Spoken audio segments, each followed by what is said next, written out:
Bonjour.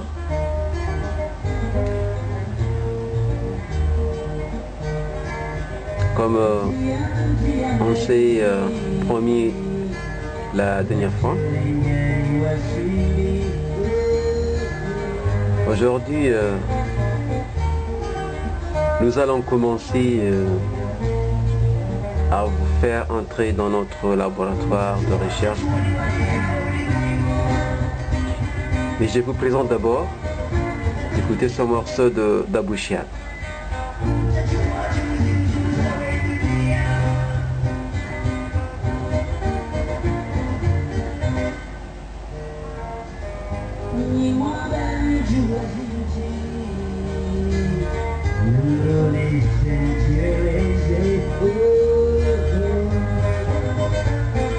Il est en train de dire que si vous connaissez réellement, comme vous le dites,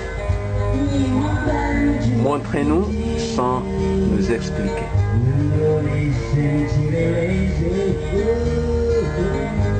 Parce que c'est avec la vision, avec ce que nous voyons, que nous pouvons réellement comprendre et être convaincus que vous avez réellement appris. Comme je viens d'introduire la dernière fois sur les scènes directement de la science en termes de l'espace, donc on est en train de parler des possibilités de pouvoir voyager dans le temps. Donc le voyage dans le temps comme étant un des sujets les plus importants depuis le début du XXe siècle jusqu'à sa fin, il nous dérive de découvrir trois morceaux qui sont plus essentiels pour que nous puissions comprendre pourquoi le voyage dans le passé est très impossible. Donc la dernière fois on a souligné le problème de feedback, c'est-à-dire le problème de retour, le problème de paradoxe font que le voyage dans le passé était impossible. Mais avant que nous avancions directement sur la direction du voyage dans l'avenir, il va nous falloir explorer ensemble ce que c'est réellement le voyage dans le passé. Donc pour que nous puissions avoir les deux hypothèses bien comprises, il fallait vraiment bien comprendre qu'est-ce que c'est réellement la notion de trou noir et la notion de trou de verre. Comme vous le voyez dans l'éclipse même ou dans le confin même de l'espace, c'est que vous voyez là-bas, ce sont des rails ou des traces, et ce ne sont pas réellement des traces, mais ce sont des étoiles entourées par des planètes et des satellites. Donc le voyage dans le temps, aujourd'hui, si nous voulons estimer de voyager d'un endroit espace-temps vers un autre endroit espace-temps, donc ça serait vraiment impossible pour que notre génération ait même l'information sur ce qui se passe dans le voyage, n'en parle plus sur la notion de retour, de voir ces gens-là aller découvrir et retourner sur Terre. Donc le concept de trou de verre, c'est un pont qui lie directement, comme vous le voyez, c'est un pont qui va lier deux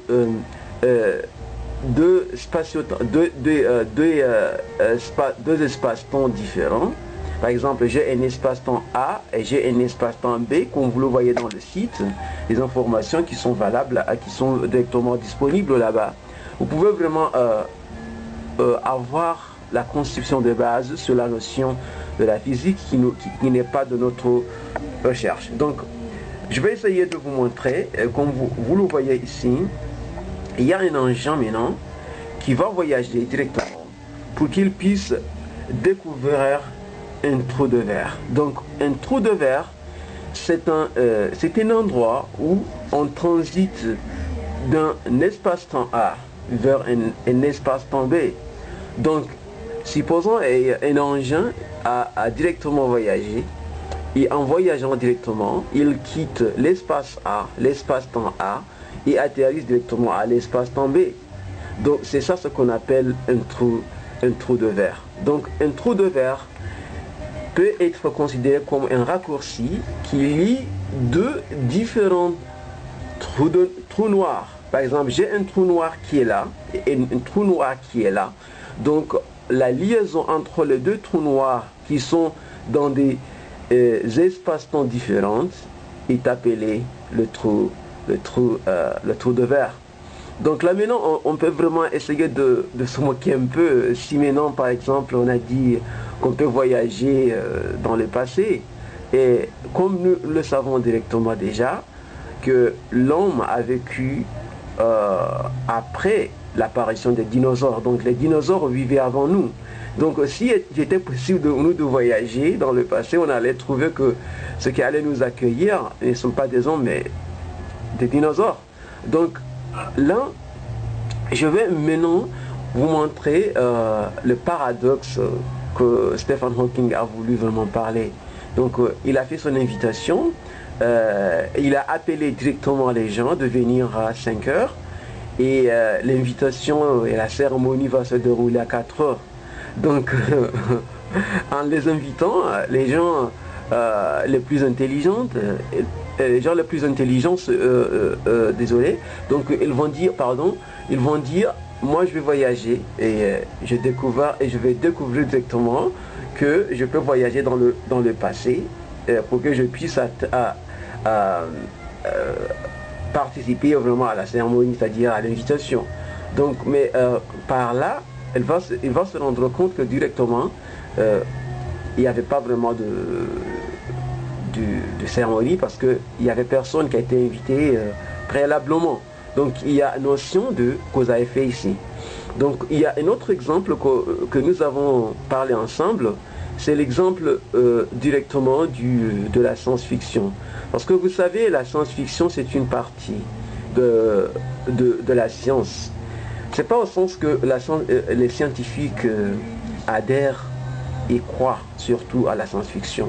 La science-fiction permet à la science d'avancer parce qu'on se fixe des rêves, des possibilités, de l'imagination qu'Einstein lui-même a dit, l'imagination est très importante que la connaissance parce que la connaissance est trop limitée. Donc supposons un tueur d'élite qui veut directement aller tuer. Donc lui, il va vraiment assembler son pistolet. Donc vous voyez, il est en train d'assembler son pistolet. Et après, il va vraiment participer dans un marche de tuerie. Donc en même temps, si nous considérons directement la possibilité de voyager dans le passé, donc le tueur, qu'est-ce qu'il va faire? Le tueur va assembler directement son pistolet et facilement, à travers un trou de verre, il va essayer de se fixer directement lui-même, que vous pouvez vraiment le voir. Donc je vais essayer directement de me voir moi-même, c'est-à-dire je voyage en quelques secondes de près, donc je vais me fixer moi-même, vous voyez,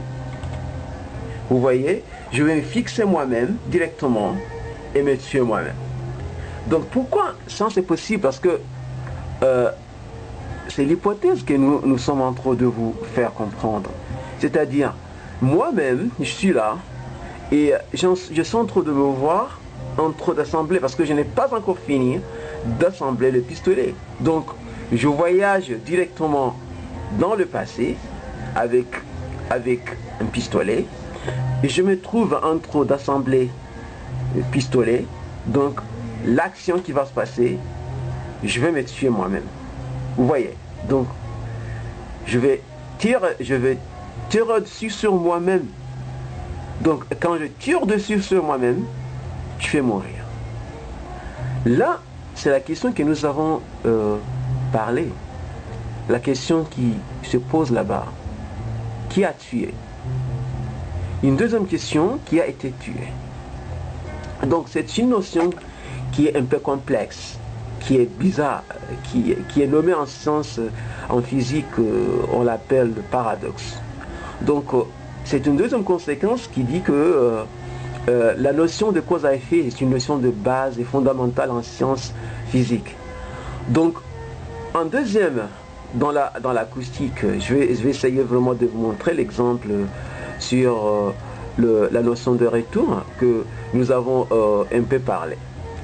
Donc, si on considère la notion de musique, par exemple, lui, il est en train de jouer avec son guitare, à travers vraiment en train de chanter, et les musiques transitent du microphone directement à parcourir dans un système de son.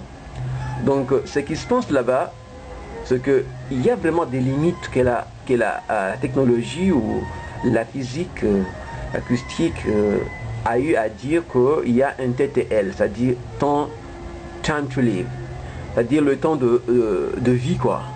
Donc, mais si il n'y avait pas vraiment une précision sur un temps de vie, ce qui allait se passer, c'est que le temps serait vraiment en aller-retour. Aller-retour, c'est-à-dire le son sera en aller-retour, aller-retour, aller-retour, jusqu'à ce que la puissance même de la voix allait endommager directement le système de son. Donc, dans ces trois exemples, on veut de comprendre que il est très impossible de pouvoir voyager dans le temps pour aller dans le passé.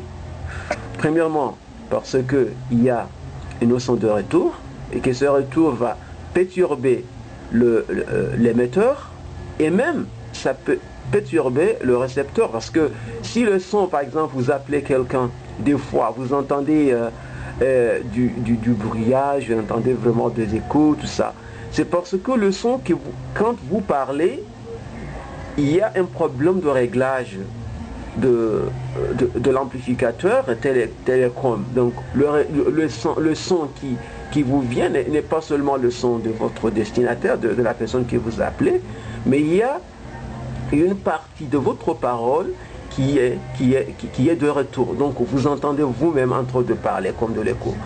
Donc pour corriger ça, il fallait limiter un temps bien spécifique pour corriger ces erreurs. Donc ça c'est déjà vraiment une des qualités ou des dysfonctionnements d'un système télécom, quand il y a vraiment un reflet ou un ensemble de coups où les fils ne sont pas vraiment bien protégés, il y a une perte vraiment de l'émission. Donc à travers les pertes, donc le temps change, parce que quand vous émettez un signal, donc le signal transite dans un support physique.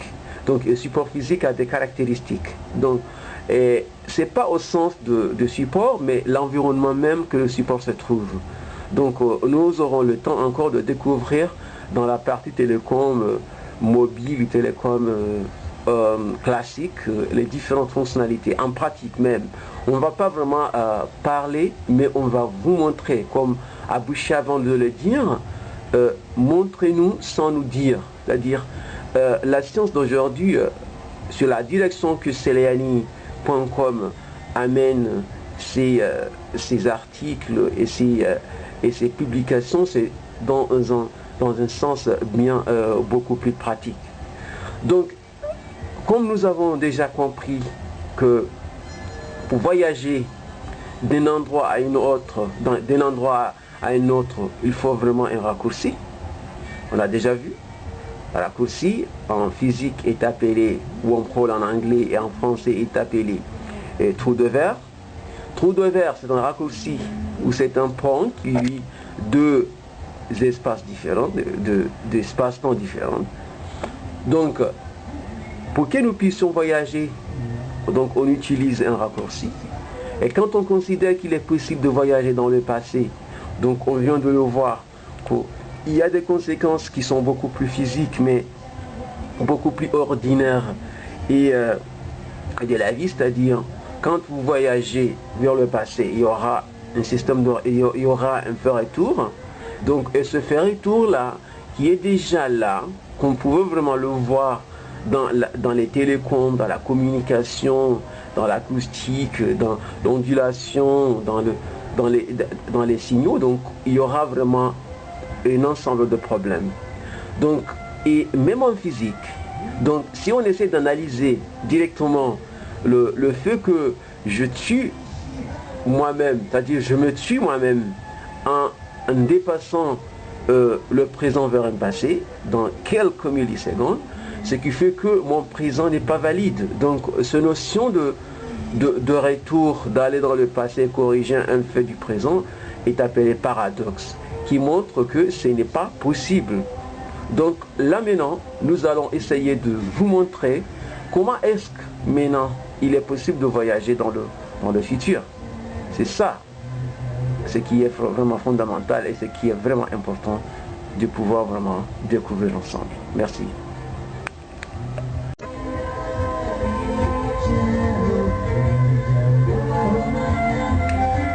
Donc le voyage dans l'avenir ou dans le futur, c'est une notion qui est beaucoup plus fondamentale et qui est beaucoup logique pour les scientifiques. Donc en notion de recherche, ce qu'il fallait vraiment comprendre, essayer d'analyser les situations. Par exemple, si vous dites par exemple, je vais voyager maintenant et je voyage dans le temps. Donc il y a des bases. Il fallait vraiment que nous essayions de le voir ensemble d'une façon beaucoup plus simple. C'est-à-dire,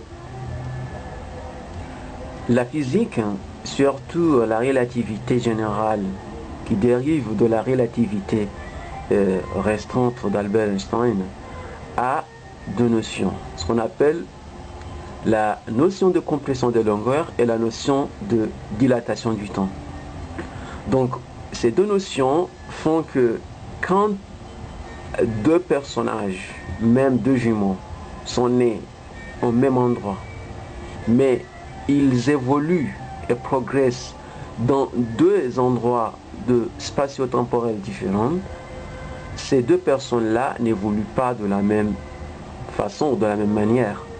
Donc, ce principe qui dérive de la relativité restreinte, ajouté avec l'espace-temps même qui est une courbure, qui a été généralisée par la relativité générale d'Albert Einstein, font qu'il est toutefois simple de pouvoir expliquer les notions de voyage dans l'avenir. Donc voyager, comme on l'a déjà vu ensemble sur la dernière fois, si on essaie de prendre l'exemple d'un engin ou d'un équipement qui est capable de voyager avec une vitesse atteindre la vitesse de la lumière, on considère la Terre comme un espace de voyage.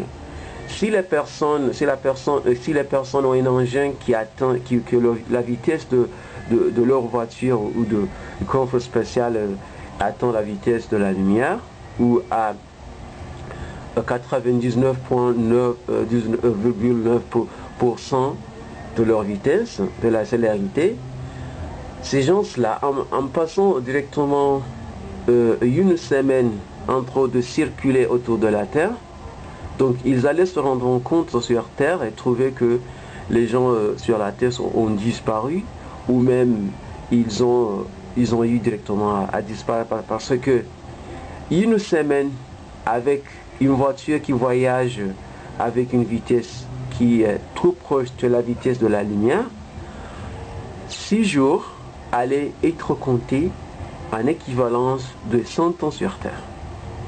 Donc, ça, il est très important pour nous de savoir pourquoi. Donc, supposons dans les pyramides, vous voyez dans les pyramides ou dans un engin ou dans un endroit, pour que vous puissiez vraiment comprendre qu'est-ce que c'est la notion de dilatation du temps et la compression, c'est-à-dire la compression des longueurs. On essaie d'imaginer que tu t'approches du pyramide. Vous voyez? Donc il y a ce qu'on appelle un ralentissement de la force qui est basé sur la présence de la masse centralisée de la pyramide. Donc quand au contraire, on essaie de regarder à distance, par exemple dans quelques mètres, vous allez vous rendre compte qu'il y aura un ralentissement beaucoup imaginable de la personne qui est en train de bouger. Vous voyez vraiment ces petits gants, hein. Ils sont en train de regarder les autres personnes qui sont un peu loin là, qui sont en train de les voir aller trop vite. Donc pourquoi on les voit aller trop vite? Parce que eux, ils ne sont pas affectés par la masse, mais ceux qui étaient vraiment directement tout près de la pyramide a été affecté par la présence de la masse. Donc ça a été l'objet même de pouvoir comprendre directement ce que c'est la notion de la relativité, c'est-à-dire le ralentissement du temps quand on dépasse les normes ordinaires, c'est-à-dire quand la vitesse de voyage de la Terre était vraiment accélérée, donc on allait vraiment passer vraiment un temps différent. Là, la question qui est là, comment est-ce qu'il est possible pour nous de pouvoir vraiment voyager? Et maintenant, si maintenant on dit que nous comprenons que maintenant le temps n'est pas absolu comme le pensée, comme ce que nous voyons, ce que nous avons vu ensemble, que de près tu es vraiment près, tu es tout près vraiment de la masse. Le temps pour toi va très vite, mais les mouvements se ralentissent. Et quand tu regardes les gens qui sont loin de toi, ces gens-là, ils vont très vite parce que leur temps se ralentit. Donc, ça montre que directement le temps n'est pas le temps comme on le pensait. Donc, le temps est un variable. Le temps est un paramètre qui dépend de là où on se trouve et qui dépend de là où on observe. Donc, les deux notions d'observation et de présence font que maintenant, on réfléchit directement sur la possibilité de créer des tunnels, de pouvoir vraiment voyager. Donc, ces tunnels, si sont des solutions de pouvoir vraiment voyager, il va falloir bien vraiment comprendre quelles sont les différentes possibilités pour nous de pouvoir vraiment voyager. Quelles sont les différentes options qui nous attendent directement en voyageant. Donc la question qui est là, c'est que il fallait vraiment beaucoup d'énergie de pouvoir accélérer directement l'engin pour atteindre la vitesse, tout près de la vitesse de la lumière. Et donc, si maintenant on est d'accord sur ça, il est vraiment impossible pour nous, sur la science, sur les technologies modernes, sur tout ce que nous avons de faire ces genres de voyages, parce qu'il y aura vraiment des conséquences. La plupart de ces conséquences, c'est que ces gens-là, comme on l'a déjà vu, le temps maintenant diffère. Le temps maintenant diffère. Donc, il dépend de l'endroit. Donc, les gens qui vont voyager, ils vont vraiment dépasser pas mal d'énergie. Ils vont vraiment aller et retourner. Ils vont vraiment aller et ne pas retourner.